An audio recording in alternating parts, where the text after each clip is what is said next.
Citing his moral conflict with capital punishment, California Gov Newsom will sign an executive order Wednesday that places a moratorium on executions of the state's 737 death row inmates. The order will halt all executions performed at San Quentin State Prison while Newsom, a Democrat, is governor but leaves all convictions intact. A future governor can undo the order. The intentional killing of another person is wrong. And as governor, I will not oversee the execution of any individual, Newsom said in a prepared statement obtained by the Southern California News Group. The intentional killing of another person is wrong. And as governor, I will not oversee the execution of any individual. Newsom has been a vocal opponent of the death penalty and has argued it is susceptible to human error. Many have criticized the death penalty as being racially biased and too expensive. Since 1973, 164 prisoners nationwide have been wrongly convicted and freed from death row, according to the Los Angeles Times. Newsom's order comes just weeks after the bloody slaying of Bambi Larson,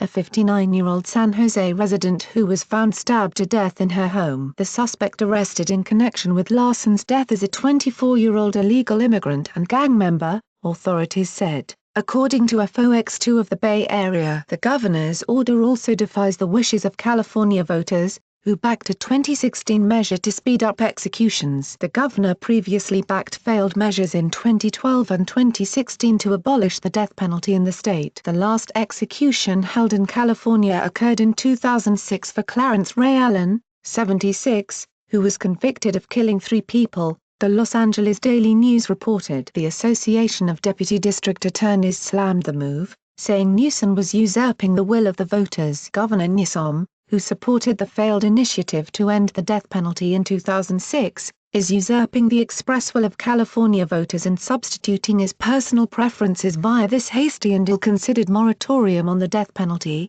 said a statement by Association President Michelle Hannessy. Kentia Degger, legal director of the Pro-Death Penalty Criminal Justice Legal Foundation, told the Times Newsom's actions are an abuse of power and that he's following in the footsteps of other governors who abused this power because they were frustrated by a law that they just personally disagreed with. Not everyone viewed Newsom's pending actions as a negative. Kim Kardashian West praised the move in a series of tweets Tuesday. I have met with and am very supportive of Governor Newsom and his decision to help bring an end to the California death penalty. Racial bias and unfairness run deep throughout the justice system but especially when it comes to the death penalty, she wrote. Kardashian West has become an advocate for criminal justice reform in recent years, meeting with President Trump to discuss the issue and agreeing to pay the rent over a 5-year period for a Tennessee inmate released from prison after federal sentencing reforms were put in place. California has executed 13 inmates since the U.S. Supreme Court reinstated the death penalty in 1976. In the decades since,